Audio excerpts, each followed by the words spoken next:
Getting started with NotebookLM begins with creating your first notebook. A notebook is where you'll store your sources, organize information, and interact with NotebookLM's AI-powered features. To create one, start by opening NotebookLM and signing in to your Google account if needed.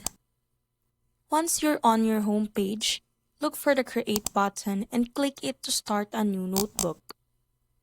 NotebookLM will immediately prompt you to add a source. You'll notice several options available, including PDF files, websites, YouTube videos, Google Drive files, copied text, and more. At this point, you can either add a source right away or simply choose a source you'd like to work with.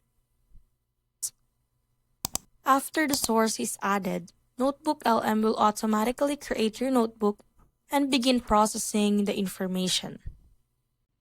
Once processing is complete, you'll be taken to the notebook workspace. Think of a notebook as your central workspace. Every source you add becomes part of that notebook, making it easy to keep related information organized in one place. And that's how to create a new notebook in NotebookLM. Once your notebook is ready, you can start exploring all of the tools and features available to help you learn, research, and work more efficiently.